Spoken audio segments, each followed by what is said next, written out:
মিনাল আহিন, আর তাদের জন্য তুলার খেলনা কিনে দিতাম।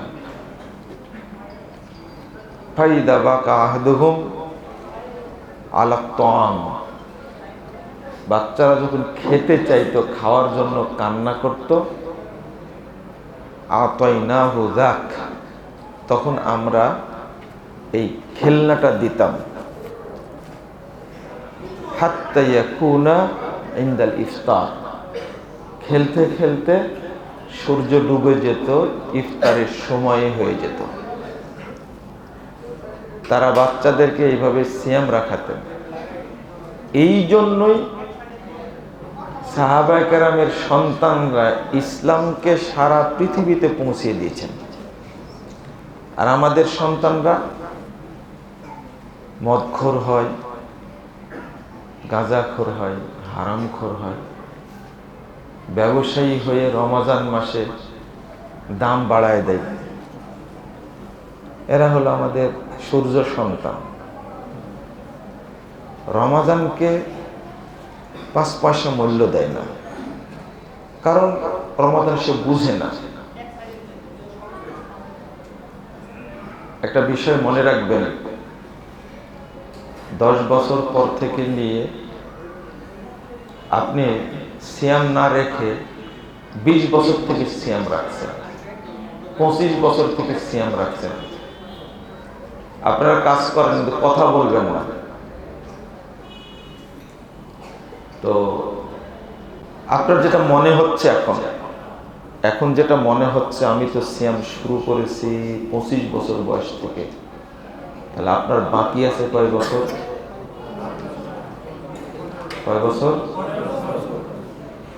এই 15 বছরের সিয়াম আপনাকে পালন করতেই হবে, কাজা করাই লাগবে। এটা শুধু মনে রেখে দিন। ফিদিয়া দিয়ে কোনো কাজ হবে না। আবারও শুনুন, ফিদিয়া সুস্থ মানুষের জন্য না, ফিদিয়া ওই ব্যক্তির জন্য যে আর কোনোদিন সিয়াম রাখতে পারবে না। চিররোগী, অতি বৃদ্ধ মানুষ, তাদের জন্য ফিদিয়া। সাময়িক অসুস্থতা, কেটে গেল দিন, এরপরে রাখবেন, পরের বছর পারলেন না, তারপরের বছর লাগবে, কিন্তু আপনার জন্য ফিদিয়া না। মনে থাকবে, আমি আপনি যা ভুল করেছি, আমার সন্তান আপনার সন্তান জন্য এই ভুলটা না করে। মনে থাকবে। 10 বছর হলে মারপিট করে সালাত যেমন আদায় করাতে হবে, সিয়ামও তাকে শিক্ষা দিতে হবে। 10 বছর হলেই তোমাকে সিয়াম পালন করা লাগবে।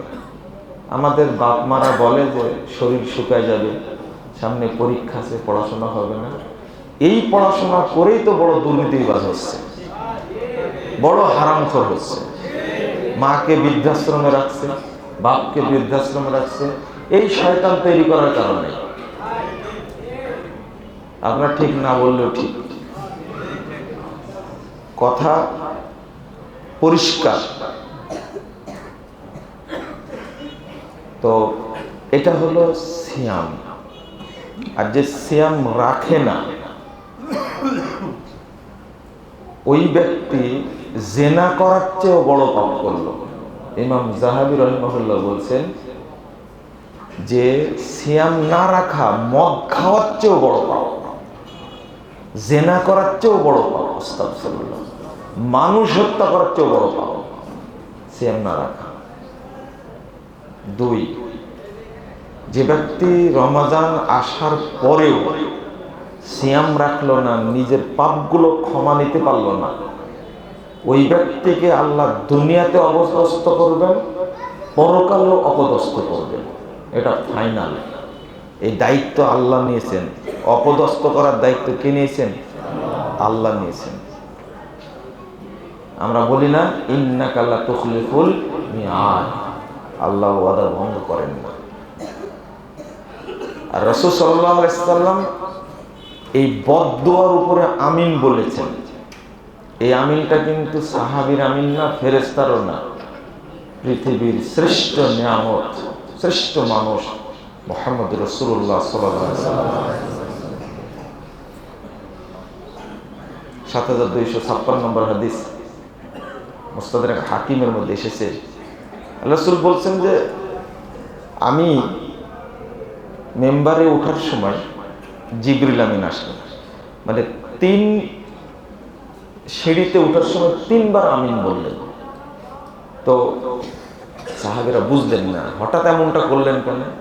তো রাসূল সাল্লাল্লাহু আলাইহি ওয়াসাল্লাম বলছেন আল্লাহ ইত্তাফাতু ওলা, আমরা যখন সামনে উঠলাম তখন জিবরিল আমিন এসে আমাকে বললেন মান আদরাকা রমাদান,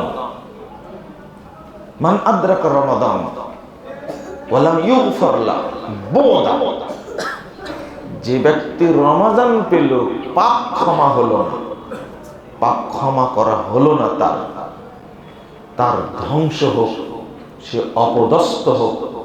কুল আমিন, আপনি আমিন বলেন। আমাকে আল্লাহ শিখাই দিয়েছেন, আপনাকে বলছি, বলেন আপনি আমিন বলেন। তখন রাসূল সাল্লাল্লাহু আলাইহি ওয়াসাল্লাম বললেন আমিন। মানে এটা আল্লাহর নবীর আমিন, এটা ফাইনাল যে রমাদান পেল, রমাদানের সিয়াম রাখলো না এবং ক্ষমা পেল না, আল্লাহ তাকে অপদস্থ করবেনি। এই দায়িত্ব কে নিয়েছেন? আল্লাহ নিয়েছেন। আপনি তো ফাঁক ফোকর দিয়ে পার হয়ে গেলেন, মনে করছেন যে সাহারিও খাইনি, রোজাও রাখিনি, ইফতারটা করে গেলাম, বুঝতেই পারলো না, তাই না? এরকম তাজা মুনাফিক কিন্তু অনেক আছে, এখানেও আছে। রোজা রাখেনি, ইফতার করতে আসছে। এটা না থাকলেও এর মধ্যে আছে রোজা রাখছে কিন্তু ব্যবসা করে, এটা বড় দুর্নীতিবাজ একটা, এরকম আছে। অন্য মাসে যা দাম নেয় এই মাসে তার চেয়ে ডবল বাড়ায় দিচ্ছে। নাউযুবিল্লাহ, আস্তাগফিরুল্লাহ। একে মানুষেরা। গতকালকে একটা উদ কিনলাম মক্কা থেকে, তো ওর দাম হলো, অরিজিনাল দাম হলো 900 সম্ভবত 55 রিয়াল। তো ওইটা রমাজানের কালে ডিসকাউন্ট করেছে 395 রিয়াল। কত কম বলেন তো দেখি? এটা কি ভাবা যায়? আমি মনে মনে বললাম তুই বেটা বাংলাদেশে জন্ম নিসনি, এই জন্য তোর কপাল ভালো। 900 টাকা হলে বাংলাদেশের ওইটা 1800 টাকা হতো। তোর জন্ম বাংলাদেশে হয়নি, খুব ভালো হয়েছে আলহামদুলিল্লাহ। চিন্তা করেন, আর যে পানি 8 টাকা দিয়ে কিনলাম এই বাংলাদেশে রমাদান মাসের পানির দাম 15 টাকা। এটা খবিসনতে কি বলেন দেখি? এগুলো সব মুনাফিক। রমাদান এত গুরুত্বপূর্ণ, এত গুরুত্ব, তাকে সম্মান দিতে হবে। রাসূল সাল্লাল্লাহু আলাইহি ওয়াসাল্লাম বলছেন আতাকুম শাহরুন, তোমাদের মাঝে একটা মাস এসেছে, আতাকুম রমাদান, তোমাদের মাঝে রমাদান এসেছে, শাহরুন মুবারক, এটা বরকতপূর্ণ মাস, বরকতপূর্ণ মাস। আপনি ব্যবসা করবেন, বরকত হবে। সুবহানাল্লাহ বলবেন, বরকত হবে। 2 রাকাত সালাত পড়বেন, বরকত হবে। কথা কি বুঝতে পারলেন? আল্লাহু আকবার একবার বলবেন, বরকত হবে। এই জন্য বললাম আগে যে আল্লাহ রমাদানের অন্তর্ভুক্ত করেছেন, এই জন্য আল্লাহ শুকরিয়া, আলহামদুলিল্লাহ। এই যে আজকে আসছি, আলোচনা করছি, এই আলোচনা আর রমাদানের বাহিরে যদি এইরকম 1 কোটি বার আলোচনা করি তবু আজকের মতো সওয়াব হবে। আপনি আজকে সুবহানাল্লাহ বলেন একবার, আর রমাদানের বাহিরে যদি 1 কোটি বার বলেন তবু অত নেকি হবে। শাহরুন মুবারক, বরকতপূর্ণ, সব কাজেই বরকত হবে, এমন একটা জিনিস। রাসূল সাল্লাল্লাহু আলাইহি ওয়াসাল্লাম বলছেন বুদা লিমান আদরাকা রমাদান ওয়া লাম ইগফার লাহু, ওই ব্যক্তি ধ্বংস হোক অপদস্থ হোক, অপমানিত হোক, যে রমজান পেল পাপ ক্ষমা করে নিতে পারলো না। ক্ষমার কয়েকটা ক্যাটাগরি আছে। এক, আল্লাহ চান বান্দার প্রতিদিনের পাপ প্রতিদিন ক্ষমা হয়ে যায়, এবং ব্যবস্থা করে রাখছেন আল্লাহ, ক্ষমার ব্যবস্থাটা করে রাখছেন এভাবে। দুই, কিছু পাপ আছে কাবিরা গুনাহ, সাইয়্যিদুল ইস্তিগফার পড়লেন অথবা পড়লেন আস্তাগফিরুল্লাহ আল্লাযী লা ইলাহা ইল্লা হুয়াল হাইয়্যুল কাইয়্যুম ওয়া আতুবু ইলাইহি, এটা পড়লেন, কাবিরা গুনাহ থাকলেও আল্লাহ ক্ষমা করে দেন। তওবা করলেন, কাবিরা গুনাহ ক্ষমা হলো। একটা জিনিস মনে রাখবেন, লা সগীরাতা মা ইসরার,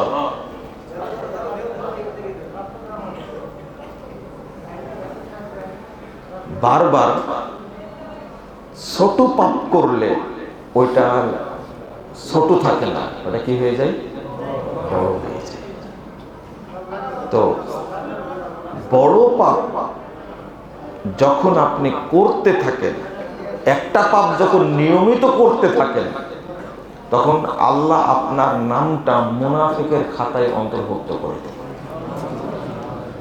6308 নম্বর হাদিস সহিহ বুখারীর মধ্যে এসেছে, রাসূলুল্লাহ সাল্লাল্লাহু আলাইহি ওয়াসাল্লাম বলছেন, আম্মাল মুমিন ইয়ারা যুনুবাহু কাআন্নাহু কায়িদুন তাহতা জাবালিন ইয়াখাফু আন ইয়াকা আলাইহি।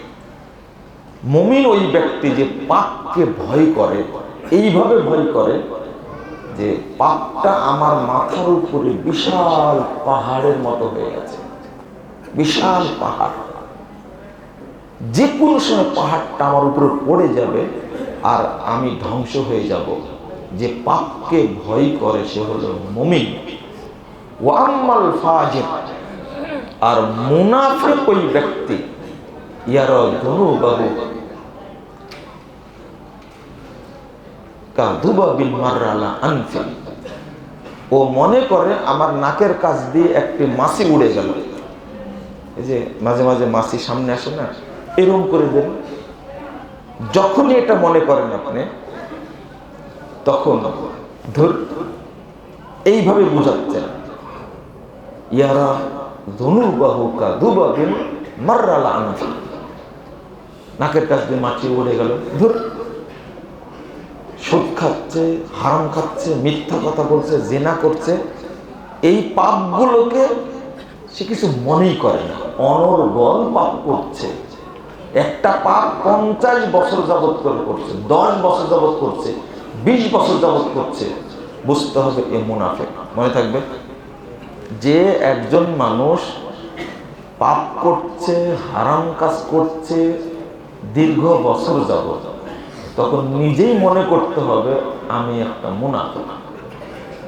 আব্দুল্লাহ বিন উবাই মুনাফিক ছিল 7-8 বছরের, আর আমি আপনি মুনাফিক হলো প্রায় 50 বছরের।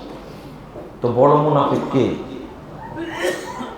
আমরা আব্দুল্লাহ বিন উবাই সময় রাইসুল মুনাফিকিন, মুনাফিকদের সর্দার বলে আব্দুল্লাহ বিন উবাই। এখন সবাই আব্দুল্লাহ বিন উবাই। একটা পাপ অনর্গল করতেই থাকে, যে সে মুমিন হয় কি করে? আর একটা হাদিস শুনলেন, 1568 নম্বর হাদিস, মুস্তাদরাক হাকিমের মধ্যে এসেছে, যারা সিয়াম রাখে না আল্লাহ যে কিয়ামতের দিন অপদস্থ করবে, এটা তার প্রমাণ। রাসূল সাল্লাল্লাহু আলাইহি ওয়াসাল্লাম একদিন বলছেন যে আমাকে দুইজন ব্যক্তি নিয়ে গেল, নিয়ে যাওয়ার পরে বিশাল পাহাড়ের কাছে নিয়ে, উঁচু পাহাড়, বলছি স্যার উঠেন। তখন আমি বললাম যে আমি তো উঠতে পারবো না, আস্তে আস্তে পারবো না। তো তারা বলছে ইন্না নুসাহিলুল্লাহ, আপনাকে সহযোগিতা করছি, উঠেন। তো আমি উঠে গেলাম। পাহাড়ের উপরে উঠে রাসূলুল্লাহ সাল্লাল্লাহু আলাইহি ওয়াসাল্লাম বলছেন আনা বি আসওয়াতিন শাদীদা, বিকট শব্দ, আওয়াজ, আহাজারির আওয়াজ শুনতে পাচ্ছি। আমি জিজ্ঞেস করলাম মা হাযিহিল আসওয়াত, এই কিসের শব্দ, আহাজারি শব্দ। তখন তারা বলছেন আওয়ামিন আহলিন নার, এটা জাহান্নামের অধিবাসী, এরা বাঁচার জন্য চিৎকার করছে, আহাজারি করছে। ইন্না লিল্লাহি ওয়া ইন্না ইলাইহি রাজিউন। সুম্মান তাল্লাকা বি, অতঃপর আমাকে আরেকটু সামনে নিয়ে গেলেন। ওয়া আনা বিকওমি মুআল্লিকিনা আরাকিবিহিম মুশাক্কাকাতুন আসদাকুহুম তাসিলু আসদাকুহুম দামা। রাসূল সাল্লাল্লাহু আলাইহি ওয়াসাল্লাম বলছেন, আমি একটু সামনে গিয়ে দেখছি অসংখ্য মানুষকে দুই পা উপরে, মুখটা নিচের দিকে ঝোলানো আছে। তাদের এই মাড়ি কেটে দেওয়া হচ্ছে, ছিলে দেওয়া হচ্ছে, একবারে কেটে ফাটাইয়া আলগা করে দেওয়া হচ্ছে। তাসিলু আসদাকুহুম দামান, আর তাদের মাথা দিয়ে স্রোতের মতো রক্ত পড়ছে। তারা চিৎকার করছে বাঁচার জন্য। আমি জিজ্ঞেস করলাম, মান হাউলাই, এরা কারা? তখন তারা উত্তর দিচ্ছে, হাউলাইল্লাযীনা ইফতিরুনা ক্বাবলা তাহিল্লাতি সাওমিহিম। রমাজান মাসে তারা সিয়াম না পালন করে এরা শুধু খাওয়া দাওয়া করেছে, এই জন্য আল্লাহ তাদেরকে এইভাবে শাস্তি দান করছে। যাবেন কোথায় আপনি? এই হাদিসটা আপনি কোথায় রাখবেন? দম্ভের সাথে অনেকে আছে সিয়াম পালন করে না।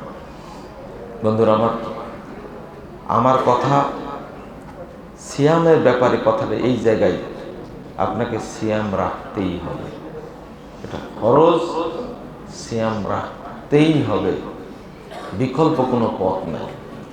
আর যদি না রাখেন আপনি, দুইটা কাজ, সিয়াম পূরণও করা লাগবে, কাফারাও দেওয়া লাগবে। এটা বলতে ভুলে গেছি, তাই না?